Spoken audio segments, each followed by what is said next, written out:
हे राजकारणातले शशी कपूर आहेत, ते हॅपी गो लकी, आपलं काय चाललंय चालू देत, काही पडलीच नाही. मला कल्पना आहे, वयाने ज्येष्ठ आहेत, माझ्या काकांचे माझ्या वडिलांचे ते मित्र आहेत, हे एका बाजूला. पण आज सोलापूर आणि महाराष्ट्राचं चित्र काय दिसतंय? आज केंद्रामध्ये गेलात, गेली 20, 25, 30 वर्ष, 35 वर्ष एकच वाक्य ऐकतोय, एक वाक्य, दुसरं काही नाही, काही विचारा. एका पट्टेवाल्याला एका सब इन्स्पेक्टर बनवला, सब इन्स्पेक्टरला गृहमंत्री बनवला आणि गृहमंत्री बनवल्यानंतर मग आमच्या सोनिया मॅडमने मला आता इतकं मोठं पद दिलेलं आहे. पण जो पक्षाध्यक्ष बदलतो त्याच्या नावाने एकच वाक्य चालू. शिंदे साहेब, आज दिल्लीमध्ये तिकडे बलात्कार झाला, त्या मुलीच्या बलात्कार करणाऱ्या लोकांना अजूनपर्यंत पकडलं नाही. एक पट्टेवाला होतो आणि त्याच्यानंतर मग मी सब इन्स्पेक्टर झालो. अरे विचारला काय प्रश्न, उत्तर काय देत आहे? बस एकच, पट्टेवाला होतो, सब इन्स्पेक्टर झालो, त्याच्यानंतर गृहमंत्री झालो, सोनिया मॅडममुळे मला हे मिळालं, इंदिरा गांधींमुळे मला ते मिळालं, राजीव गांधींमुळे मला हे मिळालं. एका दलित माणसाला एवढा मोठा केला, दलितांसाठी काय केलं?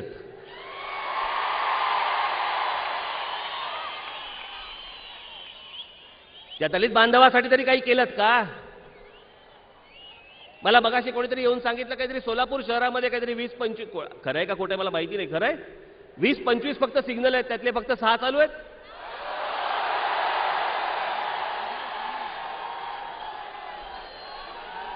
काय? 2च चालू आहेत, 3, 4 चालू आहेत. किती पैकी?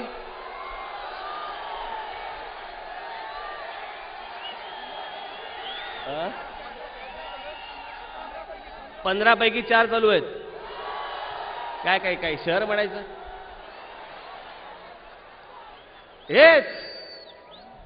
हे जे आपण जे हसतोय ना, आणि ह्याच सगळ्या गोष्टी आपण गंमत म्हणून जे नेतोय ना, मजाक, महाराष्ट्राच्या सगळ्या गोष्टींचा आम्ही मजाक बनवून ठेवला. आमच्या मंत्र्यांनी कामं करावीत न करावीत, आम्ही आमचे खुश आहोत. आम्हाला त्याचं काहीच वाटत नाही, आम्हाला त्याचा राग येत नाही. जग कुठे चाललंय, आम्ही कुठे आहोत, आमचे मंत्री आम्हाला कुठे घेऊन गेले, आम्हाला त्याचं काही वाटेल असंच झालंय. म्हणून हे निवडून येतात, म्हणून हे आतापर्यंत तुमच्यावरती राज्य करत आले, कारण आम्हाला राग येतच नाही.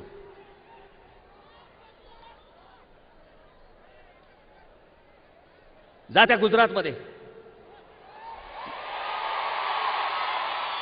मी स्वतः ती गोष्ट पाहून आलेलो, सांगतोय मी तुम्हाला. मी फक्त कुठेतरी वाचलेली गोष्ट सांगत नाहीये. मी संपूर्ण गुजरात राज्य फिरत असताना मी कच्छमध्ये गेलो, ज्याला आपण कच्छचं रण म्हणतो. आज जी मराठवाड्याची, सोलापूरची जी अवस्था आहे ही खूप बरी, कारण चांगली सुपीक जमीन तरी आहे. यांच्या नादानपणामुळे खराब होतीये, तो भाग वेगळा. पण तिथे त्या कच्छमध्ये काहीच नव्हतं. नर्मदा नदी कुठे आहे? ही नर्मदा नदी एका बाजूला, कच्छ दुसऱ्या बाजूला.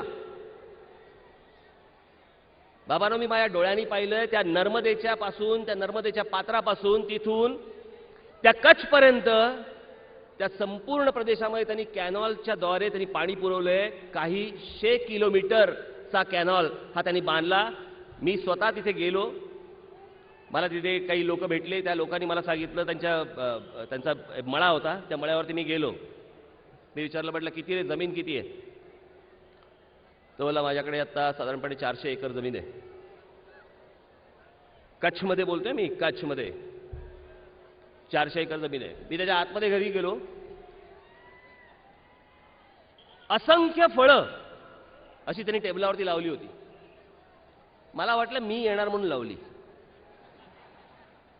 नंतर अर्थात ती माझ्यासाठीच होती, तो भाग वेगळा. पण नंतर मला कळलं ती सर्वच्या सर्व फळं ही त्या शेतात पिकली होती. मी म्हटलं इथे कुठून राहिले? ते बोलले, नाही, कच्छवरती आम्हाला पाणी, जे कॅनॉलमधनं पाणी आलं, आता आमच्याकडे सगळी शेती व्यवस्थित होते.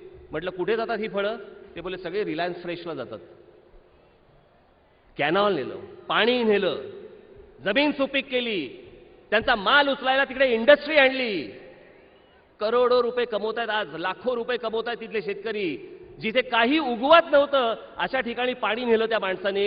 या आमच्या सगळ्या महाराष्ट्र राज्यातल्या मंत्र्यांना मला फक्त खरंच सांगायचंय, ते सकाळी मोदी ज्याला आंघोळ करत असतील ना, त्याचे 2-2 चमचे पाणी पिया सकाळी.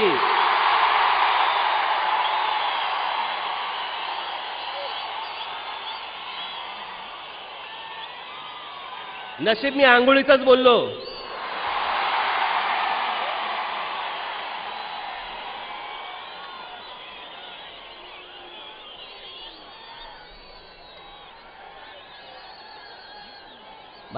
एखाद्या राज्याचा मुख्यमंत्री हा काय असला पाहिजे, हा त्या राज्याचा विश्वस्त असला पाहिजे. तो विश्वस्त असला पाहिजे. हे सगळे मालक व्हायला गेलेत. सगळं आमच्या मालकीचं, बापाचा माल सगळा अख्खा. तुमच्यासाठी करायचं काहीच नाही. हे बघा इथे उजनीचं पाणी, पवार साहेबांचे मित्र ते कोणते गोयंका का कोण जे, त्यांची डायनामिक्स नावाची कंपनी, त्या कंपनीला पाणी चाललंय. 5-5, 6-6 TMC पाणी त्या कंपनीला चाललंय, कारण ती बारामतीमध्ये आहे, सोलापूरला नाही पाणी. हा कुठचा भेदभाव आहे? कशासाठी भेदभाव आहे? माझ्या मतदारसंघामध्ये मी जिथे राहतो तिकडची फक्त माणसाला पाणी मिळालं पाहिजे, बाकी उर्वरित महाराष्ट्र तडफडून मेला तरी चालेल. अरे हे काय, हे कोणतं राजकारण घेऊन बसलो आपण? हे कसलं राजकारण आहे? बाकीची राज्य बघा तुम्ही, कर्नाटक राज्य बघा तुम्ही, गुजरात राज्य बघा तुम्ही, बाकी आज बिहारमध्ये पण तिकडे पण प्रगती होते. आज आमच्या महाराष्ट्रामध्ये होतंय काय? रोज वाचायला काय मिळतंय? टेलिव्हिजनवरती बातम्या काय पाहतोय? 6 वर्षाच्या मुलीवरती बलात्कार झाला, 8 वर्षाच्या मुलीवरती बलात्कार झाला, 10 वर्षाच्या मुलीवरती बलात्कार झाला. बलात्कारांचं प्रमाण वाढतंय. हे का? याचं एकमेव कारण शासनाची भीती नाही, सरकारची भीती नाही. माझ्या हातामध्ये महाराष्ट्र राज्य देऊन बघा. मी तुम्हाला उगाच सांगत नाहीये. त्याच्यानंतर अशा प्रकारचा कुठचा जर गुन्हा झाला, पुढच्या कुठच्याही क्रिया करण्यासाठी त्याचे हातपाय देखील शिल्लक राहणार नाहीत त्याचे.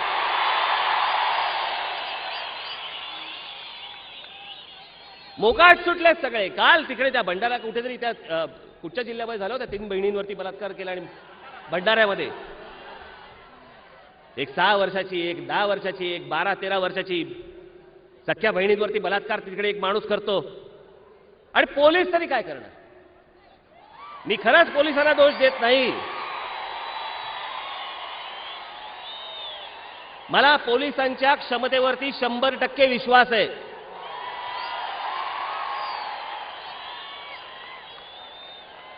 पण हे असा पुचाट जर गृहमंत्री आम्हाला मिळाला तर पोलीस तरी काय करतील हो?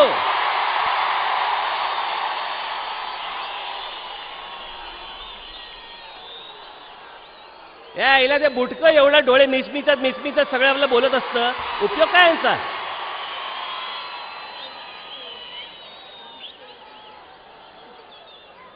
असा गृहमंत्री असतो? पोलिसांनाही बरं वाटलं पाहिजे, चला रुबाबदार मस्त ताट मानेने जगणारा आमचा असा गृहमंत्री नाही. ते हे गृहमंत्री येऊन गेले, कुठे आहेत? हे का गेले? हे एवढंच.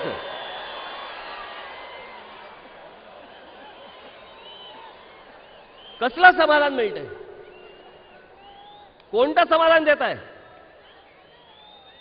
ना पाण्याचं समाधान, ना शेतीचं समाधान, ना जगण्याचं समाधान, ना सुरक्षिततेचं समाधान, ना शिक्षणाचं समाधान. कसलं समाधान? कोणतं समाधान मिळते मला जरा सांगा तर. या संपूर्ण महाराष्ट्रात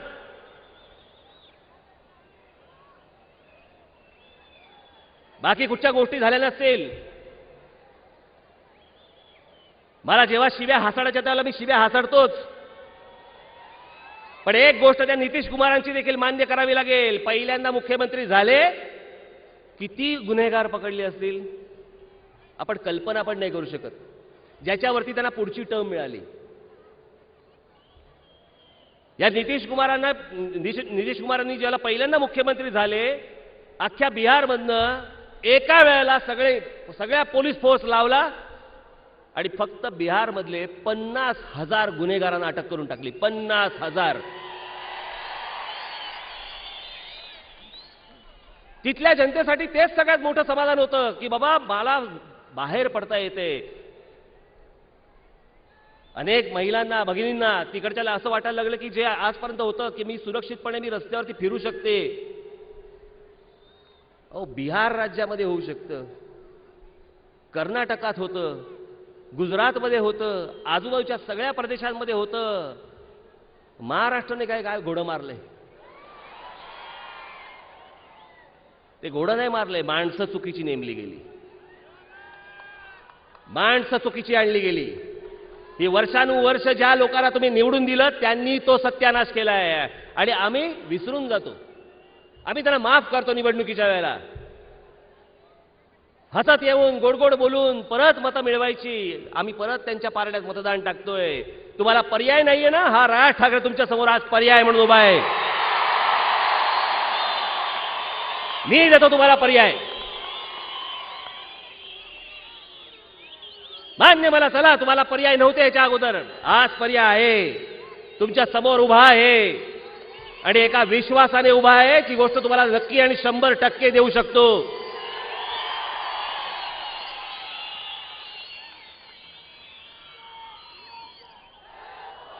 पुरुष गरोदर राहणे ही एक गोष्ट जर सोडली तर जगात अशक्य गोष्ट नाही. कोणतीही गोष्ट तुम्हाला शक्य होऊ शकते. माणूस जर चंद्रावर जाऊ शकतो, आम्ही पाणी नाही पोचवू शकत? जगामध्ये एवढी प्रगती होऊ शकते, आम्ही चांगले रस्ते नाही देऊ शकत? आम्ही चांगलं शिक्षण नाही देऊ शकत? आम्ही नोकऱ्या उभ्या नाही करू शकत? मला कल्पना आहे, आज बघा, हे आज दुष्काळामुळे जे तांडेच्या तांडे आज निघतायत जिल्ह्यांमधनं, तालुक्यांमधनं, हे कुठे जात आहेत? मुंबई, पुणा, नाशिक, ठाणा, या सगळ्या शहरांमध्ये जात आहेत. जो खरं तर ते दुर्दैवाची गोष्ट आहे की दुष्काळामुळे त्यांना त्यांचं गाव सोडायला लागतंय. पाणी मिळत नाही म्हणून त्यांना जनावरं सोडून द्यावी लागत आहेत, पण ते गाव सोडून त्यांना स्थलांतर करून दुसऱ्या ठिकाणी शहरात जावं लागतंय. तरीही ही शहरं तुमची हक्काची शहरं आहेत. या सगळ्या महाराष्ट्राचे तुम्ही मालक आहात. तुम्ही कुठेही जाऊ शकता आणि कुठेही राहू शकता, कुठेही जाऊ शकता, काही करू शकता.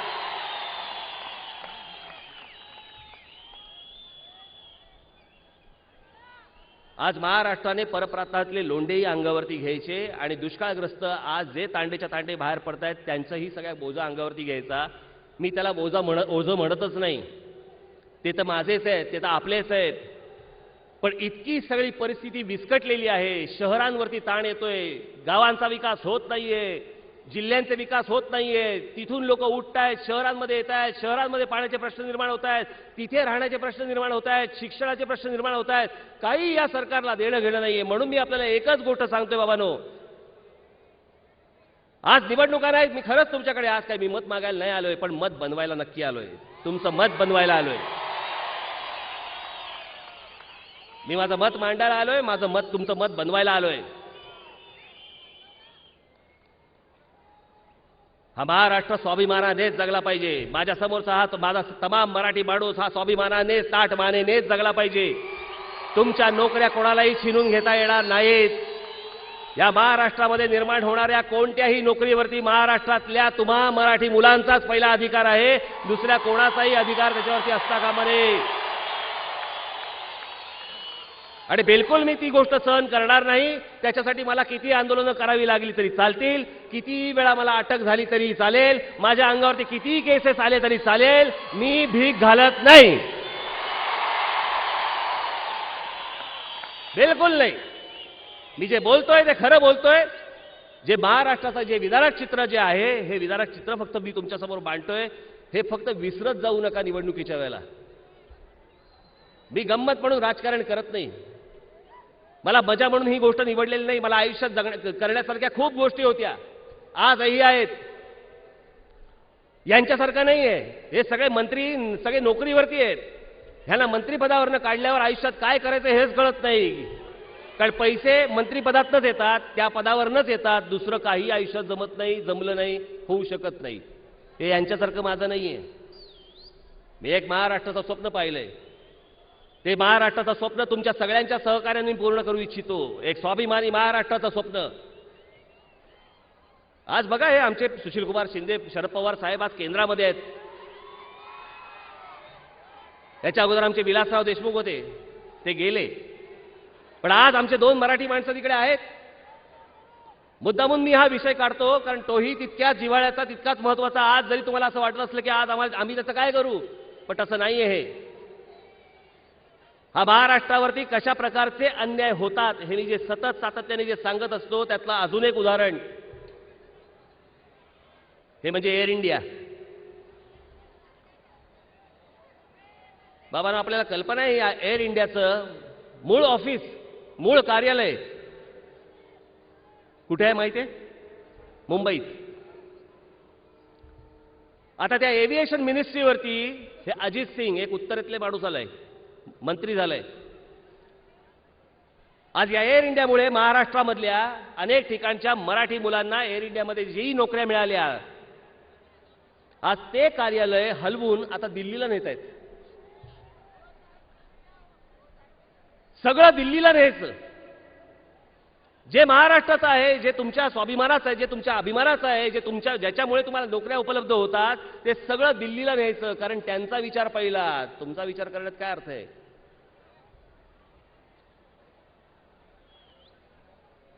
हा इथला सोलापूरचा आपला सगळा टेक्सटाईलचा भाग, याच्याबद्दल काय केलं सुशीलकुमार शिंदे साहेबांनी? तरी केलं काय? आज तुम्हाला कल्पना आहे, आज सोलापूर जी कॉटन इंडस्ट्री म्हणून आपल्याकडे इतकी वर्ष चालू होती, जी सगळी बर्बाद झाली, ज्याच्याकडे कोणाला लक्ष द्यायला वेळ नाही, आज त्याच्यानंतर 2 शहरं मोठी झाली.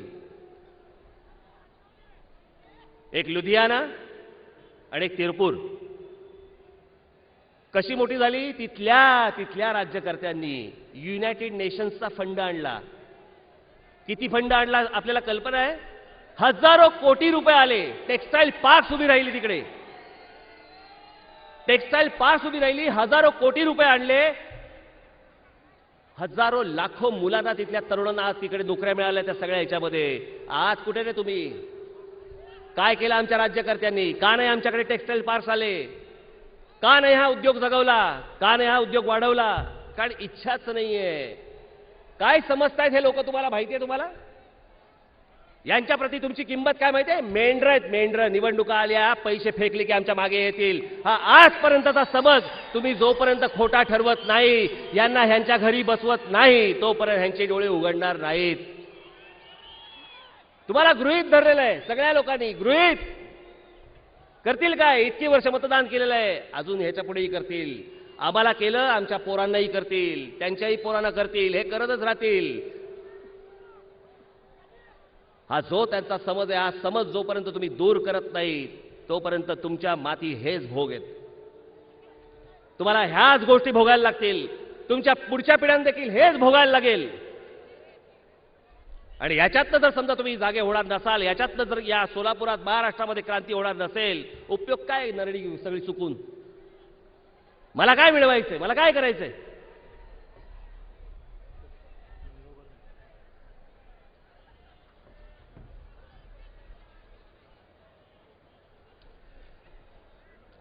मला काय या गोष्टींचं करायचं? एक चांगला महाराष्ट्र, मी जग फिरलेला माणूस आहे, जगामध्ये अनेक ठिकाणी गेलोय.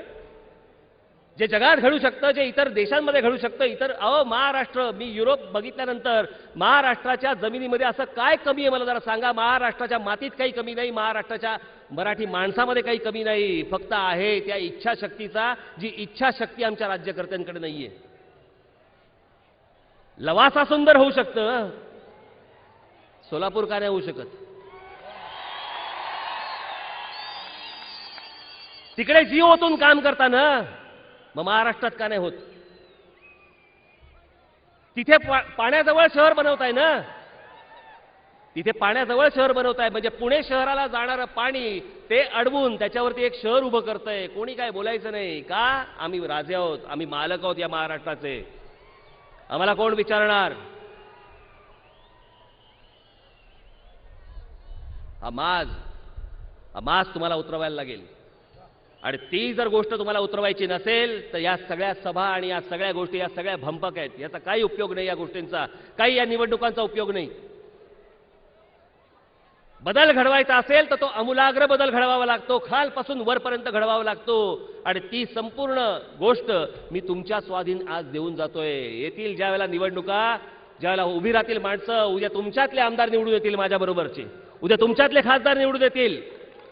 हे मी फालतू आमिष दाखवत नाहीये, पण हे उद्या तुमच्यातनं घडणार आहे. हे तुमच्यातनं घडो, ही सुबुद्धी तुम्हाला यो, चांगलं कार्य घडो, एवढी फक्त एक आज आपल्या चरणी इच्छा व्यक्त करतो.